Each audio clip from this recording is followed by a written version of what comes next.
నిన్న జగన్మోహన్ రెడ్డి గారు రాప్తాడు వెళ్ళాడు. ఎందుకయ్యా అంటే వైఎస్ఆర్ పార్టీకి సంబంధించినటువంటి కుటుంబం మీద తెదేపా శ్రేణులు దాడి చేశారు. ప్రభుత్వం చూస్తూ చూడకుండా ఊరుకుంటుందని చెప్పి అని ప్రయత్నం, అంటే ప్రభుత్వం ఉద్దేశపూర్వకంగానే దాడి చేసిందనే ప్రయత్నం అని చెప్పాలనే ఉద్దేశంతో ఆయన నిన్న రాప్తాడు వెళ్ళాడు. వెళ్ళిన తర్వాత పెద్ద ఎత్తున జనాన్ని క్రౌడ్ చేశారు. సరే, జగన్మోహన్ రెడ్డి గారు నాకు ఇంత జనం వచ్చారని చెప్పాలి అనేటువంటి జగన్మోహన్ రెడ్డి గారి ఉద్దేశం.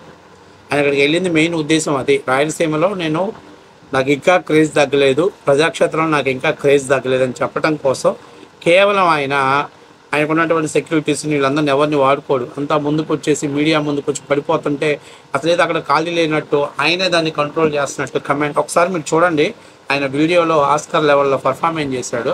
అంటే ఒక రకంగా చెప్పాలంటే ఆయన కార్యకర్తలు, జగన్మోహన్ రెడ్డి ముఖ్యమంత్రిగా లేడని చెప్పేసి ఆయన కార్యకర్తలు కూడా ఆయన మాట వినట్లేదు అనేటువంటిది సింబాలిక్గా ఆయన చెప్తున్నటువంటి విధానం. ఒకసారి చూడండి ఆ వీడియో.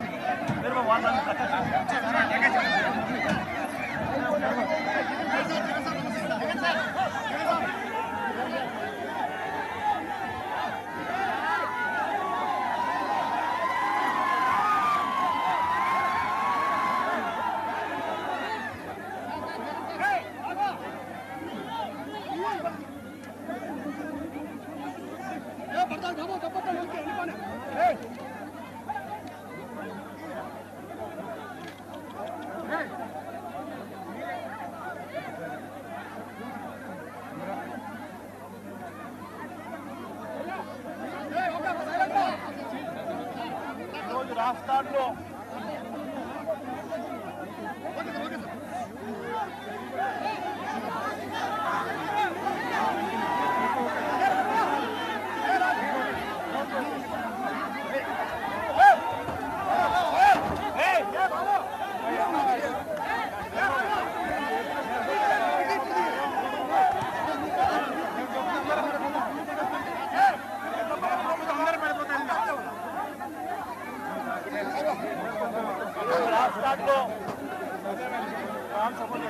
ఈ నియోజకవర్గంలో జరిగిన ఘటన పక్క జరగాల పక్క జరగాల ఎందుకు దోస్తున్నారు పక్క జరగాల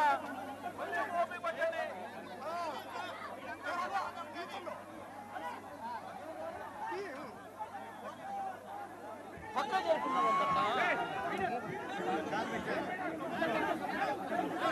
బాబు పక్క ఎన్నికి బా ఒకరమే ఎన్నికి నువ్వు పోతే అందరూ వస్తారు. నువ్వు ఒక్కరమే ఎన్నికి బా నాయనా, ఒక్కరమే ఎన్నికి బా, ఒక్కరమే ఎన్నికి బా నాయనా కొంచెము.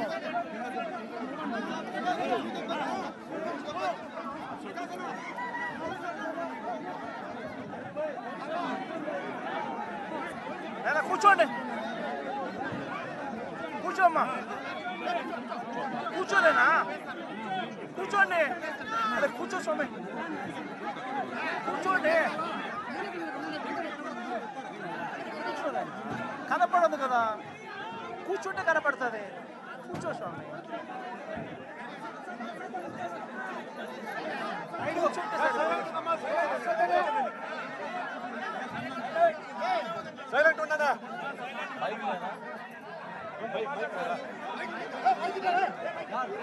బైక్ లేదా?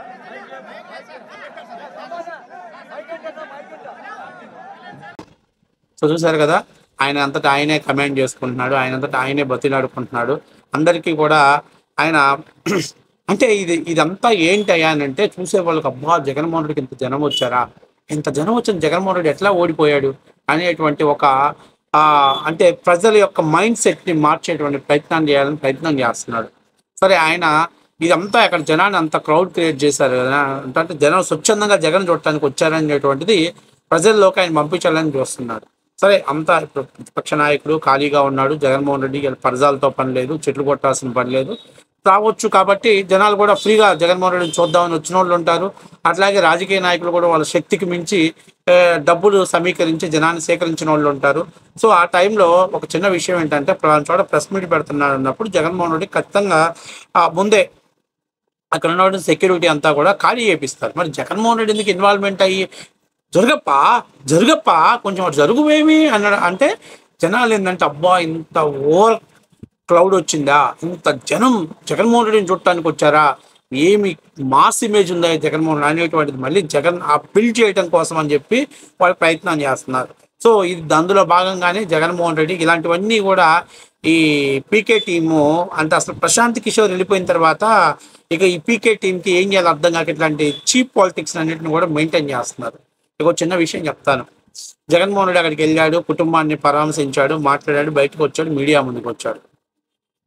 ఆయన ఏమంటున్నాడు, పోలీసులు చంద్రబాబు నాయుడికి వాచ్మ్యాన్ లాగా పనిచేస్తున్నాడు అని చెప్పేసి మాట్లాడుతున్నాడు. అంటే గత 5 ఏళ్లలో జగన్మోహన్ రెడ్డి పోలీస్ వ్యవస్థని ఎట్లా ఉంచాడు, ఎంత దారుణంగా నిర్వీర్యం చేశాడు, అసలు పోలీసు వ్యవస్థని జగన్మోహన్ రెడ్డి ప్రైవేట్ సైన్యంగా మార్చినటువంటి పరిస్థితి వాస్తవ విషయం. అమరావతిలో కనపడింది, అట్లాగే టీడీపీ నాయకుల అరెస్టులో కనపడింది, అలాగే ఆయన రాజకీయ లబ్ధి కోసం ఉపయోగపడినటువంటి కాదంబరి జత్వాని విషయంలో బయటపడింది. ఎక్కడైనా అక్కడ ఎమ్మెల్యేలకు సెల్యూట్ కొడుతూ పోలీసులు పనిచేశారు గత 5 ఏళ్ళు. ఇది వాస్తవ విషయం. మరి ఇవాళ జగన్మోహన్ రెడ్డి మీరు ఎక్కడికి వెళ్ళినా 7 సముద్రాలు దాటినా మిమ్మల్ని వదిలిపెట్టను, పట్టుకొస్తాను, బట్టలోడ తీసి నిలబెడతాను. ఈ బట్టలోడ తీయటం ఎందుకు? వాళ్ళ కాకి డ్రెస్ వాళ్ళని సక్రమంగా చేయనిస్తే చాలు. గత 5 ఏళ్ళు నువ్వు చేయనీయలేదు కదా, దాని ఫలితమే ఇప్పుడు నువ్వు ఈరోజు జరుగుతున్నటువంటి పరిణామం. సరే నీ కార్యకర్తలు దెబ్బతిన్నారు, బాగానే ఉంది, వాళ్ళని ఓదార్చావు, వెళ్ళావు, మాట్లాడావు, ఆ కుటుంబానికి అండగా ఉంటానన్నావు. మరి అదే పొంగనూరులో తెలుగుదేశం పార్టీ కార్యకర్తని అత్యంత కిరాతకంగా హత్య చేసి చంపితే మరి నీ కార్యకర్తలు నువ్వు కంట్రోల్ చేసుకున్నావా? ఇది తప్పురా బాబు, చేయకూడదని. పోనీ కనీసం మా వైకాపా కార్యకర్తల చేతిలో బలైనటువంటి టీడీపీ అనేది తీసి పక్కన పెట్టేసి ఒక సాధారణమైన వ్యక్తి నా ప్రగాఢ సానుభూతి తెలియజేస్తున్నానని చెప్పేసి నువ్వేనా ఒక్క పోస్ట్ పెట్టావు నీ సోషల్ మాధ్యమాల్లో ఎక్కడైనా? ఎందుకు పెట్టలా? అంటే మీ కార్యకర్తలు ఎవరినైనా చంపవచ్చు, మీ కార్యకర్తలు ఎవరి మీదైనా దాడి చేయొచ్చు, మీ కార్యకర్తల మీద ఊళ్ళల్లో ఏదైనా వ్యక్తిగత పగ నుండి వాళ్ళ మీద ఏదైనా దాడి జరిగితే నిమిషాల మీద వచ్చి వాలిపోతావు. అంటే నీ కార్యకర్తలు రౌడీలా చెలరేగిపోవచ్చు, నీ కార్యకర్తలు రౌడీలా విధ్వంసం సృష్టించవచ్చు, నీ కార్యకర్తలు ఎవరు ఏదేం చేసినా కూడా నీకు రూల్స్ ఉండవు, ఏముండవు. నువ్వు గత 5 ఏళ్ళు పోలీస్ వ్యవస్థని నిర్వీర్యం చేసి వాడుకున్నావు. గత 5 ఏళ్లలో పోలీసుల్ని ఎన్ని అసాంఘిక శక్తులకి నువ్వు వాడుకున్నావో అందరూ తెలిసిన విషయం. కానీ ఆ రోజు డెమోక్రసీ గుర్తురాలో, ప్రజాస్వామ్యం గుర్తురాలో. ఈరోజు మాత్రం నీకు గుర్తొచ్చింది. ఎందుకని? నీ ప్రతిపక్షంలో ఉన్నావు కాబట్టి. బట్టలు తీస్తానంటే గత 5 ఏళ్ళు వాళ్ళని యూనిఫామ్ వేసుకొని చేయనివ్వలేదు కదా డ్యూటీ. చేయనిస్తే ఈరోజు ఈ పరిస్థితి వచ్చేది కాదు. గత 5 ఏళ్ళు నీ ఇష్టాసారంగా వ్యవహరించావు. నీకు నచ్చిన వాళ్ళ మీద నచ్చని వాళ్ళ మీద వాళ్ళ మీద దాడులు చేయించావు. ఈరోజు నీకు ప్రజాస్వామ్యం గుర్తొచ్చింది, ఈరోజు నీకు డెమోక్రసీ గుర్తొచ్చింది, ఈరోజు మీ కార్యకర్తల మీద దాడులు జరుగుతున్నాయని గుర్తొచ్చింది. మరి గత 5 ఏళ్లలో అధికారాన్ని అడ్డం పెట్టుకొని దాడులు చేశారు, అక్రమంగా అధినాయకుడి మీద కేసులు పెట్టారు, జైల్లో పెట్టారు. ఆ రోజు డెమోక్రసీ నాశనం చేశారు. ఆ రోజు మీకు గుర్తురాలా? ఆ రోజు పెద్దిరెడ్డి రామచంద్రారెడ్డి చిత్తూరు జిల్లాలో ఒక రాజ్యాన్ని నడిపాడు, గుర్తురాలా?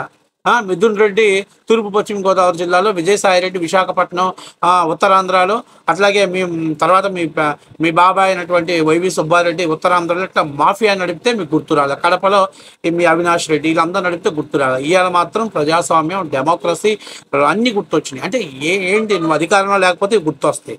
ఇవాళ నువ్వు ఇంతమంది కార్యకర్తలను అక్కడ క్రౌడ్ క్రియేట్ చేసి జగన్మోహన్ రెడ్డి మళ్ళీ హీరో, జగన్మోహన్ రెడ్డి మీద క్రేజ్ తగ్గలేదు, మాస్ ఇమేజ్ తగ్గలేదు అనేటువంటి ప్రయత్నం చేస్తున్నావు. కానీ గ్రౌండ్ రియాలిటీ ఇప్పటికి కూడా నువ్వు తెలుసుకోలేకపోతున్నావు. ప్రజలు నిన్ను చీకొట్టారు, ప్రజలు జగన్మోహన్ రెడ్డి పరిపాలనకు పనికి రాలేడు. గత 5 ఏళ్ళ ఆనవాళ్ళ తాలూకా అమరావతికి ఈరోజు శాపంగా మారింది. ఎవడు ఇన్వెస్ట్మెంట్ పెట్టేవాడు ఎవడు కూడా అక్కడ ఇన్వెస్ట్మెంట్ పెట్టడానికి ముందుకు రావట్లేదు.